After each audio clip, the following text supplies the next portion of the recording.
Bihar police ने एक चौंकाने वाला खुलासा किया और खबर जानते हैं क्या है। जैसे कि आप जानते हैं, रामनवमी के दौरान कई क्षेत्रों में सांप्रदायिक टकराव हुआ था। अब पुलिस ने अपनी पड़ताल के बाद पाया है कि कुंदन कुमार नाम का शख्स, जो कि नालंदा जिले का बजरंग दल का प्रमुख था, उसने एक व्हाट्सएप ग्रुप बनाया और उस व्हाट्सएप ग्रुप में 456 सदस्य थे और इसके जरिए बिहार के अलग अलग हिस्सों में दंगे करवाए गए। बात यहां नहीं रुकती, ये खबर देखिए। उत्तर प्रदेश पुलिस ने खुलासा किया है कि हिंदू महासभा के 4 लोगों को गिरफ्तार किया गया है। और जानते हैं क्यों?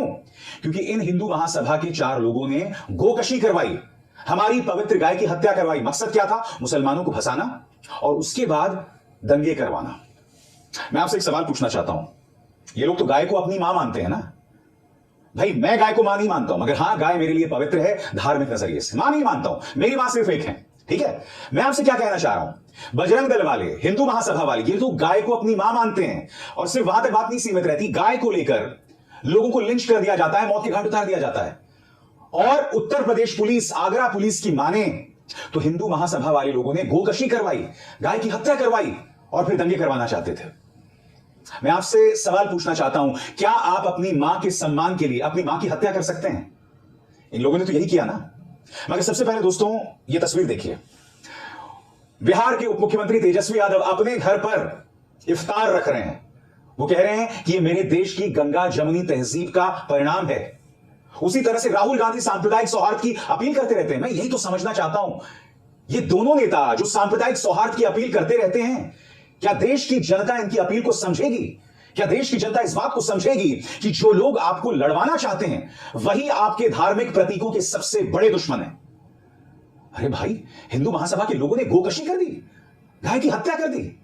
खबर क्या है दोस्तों, मैं आपको पढ़ के सुनाना चाहता हूं। उत्तर प्रदेश पुलिस ने जो खुलासा किया है आपकी स्क्रीन पर, बहुत ही शॉकिंग खबर है। खबर क्या कहती है? उत्तर प्रदेश के आगरा में रामनवमी के दिन गोकशी हुई। 2 आरोपी इमरान और शानू पकड़े गए। खुलासा हुआ कि अखिल भारत हिंदू महासभा के नेता संजय जाट, जितेंद्र कुशवाहा, सौरभ शर्मा और अजय ने गोकशी की प्लानिंग बनाई थी। दिन भी रामनवमी का तय किया गया। मकसद था अपने विपक्षी 4 मुस्लिम लोगों को फंसाना। इसके लिए हिंदू नेताओं ने कुछ मुस्लिम लड़के तैयार किए, हायर किए और उनसे गाय का बछड़ा कटवा दिया। फिर हिंदू नेता खुद मौके पर पहुंच गए, हंगामा करने लगे और अपने विरोधियों पर FIR भी करवा दी। जब उत्तर प्रदेश पुलिस ने गहनता से जांच की और हिंदू नेताओं के नापाक मंसूबों की पोल खुल गई, इनकी गिरफ्तारी हो गई है दोस्तों। खबर देखिए, अमर उजाला क्या कह रहा है। रिजवान शानू को फंसाने के लिए साजिश, हिंदू महासभा के पदाधिकारियों ने कराई गोकशी और पहुंचे थाने, हुआ खुलासा। मैं आपसे फिर पूछना चाहता हूं, ये वही लोग हैं जो आपकी भावनाओं के साथ खेलते हैं। ये वही लोग हैं जो आपकी दुश्मनी अपने ही पड़ोसियों से करवाते हैं, वो पड़ोसी जो आपके धर्म का नहीं है। और ये वही लोग हैं, आपके सामने ये प्रमाण है, और ये कोई और नहीं बल्कि उत्तर प्रदेश पुलिस कह रही है, आदित्यनाथ की पुलिस कह रही है, मुख्यमंत्री आदित्यनाथ की पुलिस कह रही है। 4 लोगों को गिरफ्तार किया गया है। क्योंकि मैं जानता हूं आप में से कई लोग बिहार पुलिस पर एतबार नहीं करेंगे। बिहार पुलिस का क्या खुलासा है कि नालंदा जिले का बजरंग दल का जो प्रमुख है, उसने बिहार में व्यापक पैमाने पर दंगे करवाए। मगर यहां कौन बोल रहा है बताइए ना? उत्तर प्रदेश पुलिस कह रही है। मैं फिर आपसे पूछना चाहता हूं, अगर आप गाय का सम्मान करते हैं तो आप उसकी हत्या कैसे कर सकते हैं? सिर्फ इसलिए क्योंकि आपको मुसलमानों को निशाने पर लेना था। यानी मुसलमानों से आपकी इस कदर नफरत है कि आप अपने धर्म के सबसे बेशकीमती प्रतीक यानी गौ माता को मार सकते हैं। क्या आप, इस देश की जनता अब भी आंखें मूंदे बैठे रहेगी कि आपकी धार्मिक भावनाओं के साथ किस तरह का खिलवाड़ हो रहा है और इस देश में क्या करवाया जा रहा है? उसी तरह से दोस्तों, बिहार की खबर जो मैं आपको पढ़ के सुनाना चाहता हूं, बहुत ही शॉकिंग खबर है। NDTV क्या कहता है? बिहार के नालंदा और बिहार शरीफ में हुई हिंसक घटना की चर्चा पूरे देश में हुई। मामले में बिहार पुलिस ने केस दर्ज किया और जांच जारी है। अब इस मामले को लेकर ADG मुख्यालय जितेंद्र सिंह गंगवार ने जानकारी दी है। उन्होंने कहा कि इस हिंसा को लेकर कई खुलासे हुए हैं। एक व्हाट्सएप ग्रुप की पहचान हुई और आर्थिक अपराध शाखा ने केस दर्ज किया। उन्होंने कहा कि इस पूरे मामले में अभी कई तरह की जांच हो रही है और अपराधियों पर जल्द कार्रवाई की जाएगी। ADG मुख्यालय जितेंद्र सिंह गंगवार ने कहा कि फेसबुक, यूट्यूब, व्हाट्सएप ग्रुप की जांच हुई। कुछ पोस्टों की पहचान की गई। एक व्हाट्सएप ग्रुप में 456 लोग थे, जिसमें 14 लोगों को नामजद किया गया है। सोशल मीडिया के चैट को भी चिन्हित किया गया है और आर्थिक अपराध शाखा मामले की जांच में जुटी हुई है। बिहार में दंगे करवाए गए और सिर्फ रामनवमी के दौरान दंगे नहीं करवाए गए। भारतीय जनता पार्टी ने प्रदेश की जनता के सामने एक झूठ पेश किया। वो झूठ क्या था कि बिहारी मजदूर जो तमिलनाडु में काम कर रहे हैं, उनमें से करीब 14 लोगों को मौत के घाट उतार दिया गया। एक यूट्यूबर है मनीष कश्यप, उसे तमिलनाडु पुलिस ने गिरफ्तार किया और उस पर NSA भी लगवाया। मैं यही तो समझना चाहता हूं, क्या वोट्स बटोरने का भारतीय जनता पार्टी के पास बस यही तरीका है? बस यही तरीका है कि राज्य की जनता में दंगे करवाओ, आपसी तनाव पैदा करो, उन्हें आपस में लड़वाओ। क्या तभी आपकी राजनीतिक अहमियत बनी रहेगी, आपका वर्चस्व बना रहेगा? क्या आप सकारात्मक राजनीति नहीं कर सकते? क्योंकि चाहे हिंदू महासभा हो, चाहे बजरंग दल हो, ये दोनों ही भारतीय जनता पार्टी के सहयोगी संगठन हैं। और सबसे बड़ी बात, जो झूठ बिहारी मजदूरों के बारे में फैलाया गया कि तमिलनाडु में उन्हें मौत की घाट उतार दिया, उसके पीछे तो पूरी भाजपा थी ना। भारतीय जनता पार्टी के कई नेता, उनके सोशल मीडिया हैंडल्स इस झूठ का प्रचार प्रसार कर रहे थे और अब भी कर रहे हैं, छोटी छोटी बातों में कर रहे हैं। आप इसे कई लोग जानते होंगे, पांचजन्य आरएसएस का मुखपत्र है। अब उन्होंने मुरादाबाद के बारे में, उत्तर प्रदेश के बारे में किस झूठ का प्रचार प्रसार किया, मैं आपको दिखलाना चाहता हूं आपकी स्क्रीन पर। उन्होंने एक झूठ बताया कि भागकर मुस्लिम लड़के से हिंदू लड़की ने की शादी, भुगतना पड़ा अंजाम। मुस्लिम लड़के ने अपने दोस्तों से खेत में करवाया हिंदू पत्नी का रेप। सरासर झूठी खबर। मुरादाबाद पुलिस क्या कह रही है दोस्तों, नीचे देखिए। आपके द्वारा किए गए ट्वीट के संबंध में अवगत कराना है कि जनपद मुरादाबाद में इस तरह की कोई भी घटना नहीं हुई है।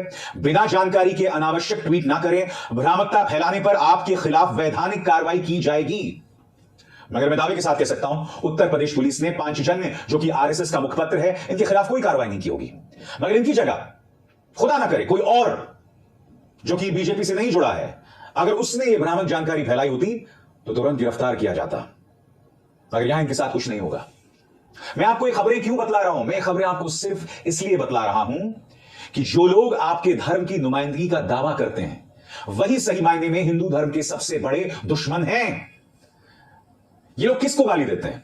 ये लोग गाली देते हैं मध्य पूर्व में बसे हुए मुसलमानों पर, वहां की व्यवस्था पर, कि वो व्यवस्था कितनी रूढ़िवादी है। कट्टर इस्लाम को ये लोग गाली देते हैं। मैं आपसे एक सवाल पूछना चाहता हूं, कट्टर इस्लाम को जिन चीजों के लिए ये लोग गाली देते हैं कि बहुत रूढ़िवादिता है, मैं आपसे पूछना चाहता हूं, साल 2023 में आप मेरे हिंदू धर्म को वापस 18वीं सदी की ओर ढकेल रहे हैं। आप मेरे हिंदू धर्म को, जो सर्वधर्म संभाव में विश्वास रखता है, मेरे हिंदू धर्म को जो वसुधैव कुटुंबकम यानी पूरी दुनिया मेरा परिवार है उसमें विश्वास करता है, आप मेरे हिंदू धर्म को कट्टर बना रहे हैं, उसे पीछे ढकेल रहे हैं।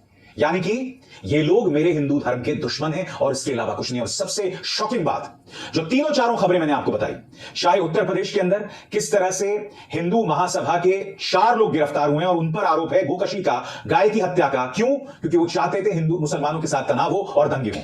चाहे वो खबर हो, या फिर बिहार के अंदर जहां पर कुंदन कुमार की गिरफ्तारी होती है और यह बात सामने आती है किस तरह से उसने व्हाट्सएप ग्रुप बनाया, 456 उसके सदस्य थे, 14 लोगों की गिरफ्तारी हुई और इसका मकसद था बिहार में दंगे कराना, और ये लोग कामयाब भी हुए। एक बजरंग दल, एक हिंदू महासभा, और उसी तरह से पांचजन्य की यह मिसाल।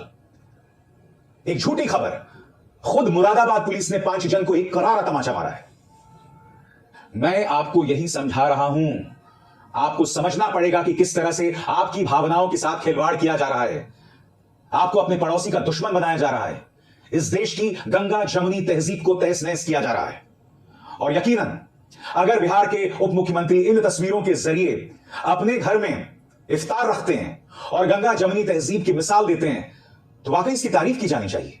यह बहादुरी का काम है, क्योंकि भारतीय जनता पार्टी ने इस देश में वो माहौल बना दिया है कि जो मुसलमानों की हित की बात करेगा उसे ये लोग धर्म विरोधी और देश विरोधी करार देते हैं। देखिए किस तरह का खूबसूरत संदेश तेजस्वी यादव ने दिया, सुनिए उनके एक शब्द को। और ये इफ्तार पार्टी नहीं बल्कि इबादत है, इबादत है और गंगा जमुनी संस्कृति की एक पहचान है। इसलिए इफ्तार जो है जितने रोजेदार है और इत्तेफाकन आज ही के दिन माननीय इस्तीफा प्रसाद यानी रविशंकर प्रसाद पटना में है। पटना में वो क्या बोल रहे हैं कि गुलाम नबी आजाद ने अपने इंटरव्यू में यह कहा कि राहुल गांधी विदेश जाकर अवांछित लोगों से मिलते हैं, कुछ व्यापारियों से मिलते हैं और वो व्यापारी देश के दुश्मन हैं। इस आधार पर उन्होंने राहुल गांधी को एंटी नेशनल बता दिया। मेरे सवाल यहां पर रविशंकर प्रसाद और गुलाम नबी आजाद दोनों से। गुलाम नबी आजाद से तो यह सवाल है कि भाई अगर राहुल गांधी वाकई देशद्रोहियों से मिल रहे थे तो आपको तो इतने अरसे से जानकारी थी, क्योंकि आप तो पिछले 40-50 सालों से कांग्रेस के साथ हैं ना। ये सब चीजें आपकी आंखों के सामने हो रही थी, तो ये चीजें आपने सार्वजनिक क्यों नहीं की? आपने देश की जनता को क्यों नहीं बताया? क्योंकि आपको सत्ता की मलाई खानी थी। आप निहायत ही अवसरवादी थे। पहली बात तो मैं दावे के साथ कह सकता हूं, ये जो दावा कर रहे हैं गुलाम नबी आजाद, मुझे नहीं लगता उसमें रत्ती भर भी सच्चाई है। मगर स्वाभाविक सी बात है, रविशंकर प्रसाद को मौका मिल गया, उन्होंने पूरी प्रेस कॉन्फ्रेंस कर डाली। मगर सबसे बड़ी बात, जब भारतीय जनता पार्टी, जब राहुल गांधी डिनर कर रहे होते हैं, आप इस तस्वीर को सार्वजनिक कर देते हैं। जब राहुल गांधी नेपाल में अपने दोस्तों के साथ पार्टी कर रहे होते हैं, आप इस तस्वीर को सार्वजनिक कर देते हैं। मैं बीजेपी से पूछना चाहता हूं, अगर राहुल गांधी विदेशी जमीन पर जाकर कुछ अवांछित लोगों से मिल रहे हैं, तो वो तस्वीरें आपके पास क्यों नहीं है? वो जानकारी आपके पास क्यों नहीं है रविशंकर प्रसाद जी? आपको एक घर के भेदी की जरूरत क्या पड़ रही है इस जानकारी को सार्वजनिक करने के लिए? यानी कि कुछ भी बोलना। रविशंकर प्रसाद से यह पूछा जाना चाहिए कि आपकी पार्टी बिहार के मजदूरों के बारे में झूठी खबर क्यों फैला रही थी? क्यों यह झूठ बोल रही थी कि 14 बिहारी मजदूरों की हत्या तमिलनाडु में कर दी गई? रविशंकर प्रसाद से यह भी पूछा जाना चाहिए कि बिहार के नालंदा जिले का जो बजरंग दल का प्रमुख है, जैसा कि बिहार पुलिस ने खुलासा किया है कि उन्होंने बिहार के अंदर दंगे करवाए एक व्हाट्सएप साजिश के तहत, रविशंकर प्रसाद से यह पूछा जाना चाहिए कि मान्यवर इसके बारे में आपका क्या कहना है? और अगर जवाब नहीं है तो इस्तीफा दे दीजिए, जो आपका खास अंदाज़े बयां है। बहुत दुख की बात है दोस्तों कि जो सारे धार्मिक प्रतीक है ना, चाहे रामनवमी हो, हनुमान जयंती हो, गाय हो, इन तमाम खूबसूरत धार्मिक प्रतीकों को जो मेरे धर्म से जुड़े हैं, मेरी बचपन की यादों से जुड़े हैं, उन्हें ये लोग कलंकित करने की कोशिश कर रहे हैं। मगर ये लोग जितनी भी कोशिश कर लें, ये मेरे हिंदू धर्म को नीचा नहीं दिखला सकते। मेरे हिंदू धर्म में इतनी ताकत है कि चाहे जितने भी नफरती आए, चाहे जितने भी अत्याचारी आए, कहीं ना कहीं वो इसे सहन करना जानते हैं, इसका सामना करने जानते हैं, और वो आगे भी करते रहेंगे। मगर हां, देश की जनता को समझना पड़ेगा कि अगर आप इसी नफरत की आंधी में बह गए, इस नफरत को आप अपनी नसों में भरते गए, तो न सिर्फ आप अपने आप को बदनाम और बर्बाद कर देंगे, अपनी आने वाली पीढ़ियों को भी हमेशा के लिए दफन कर देंगे। मेरी इस बात पर गौर कीजिएगा। अभिसार शर्मा को दीजिए इजाजत। नमस्कार।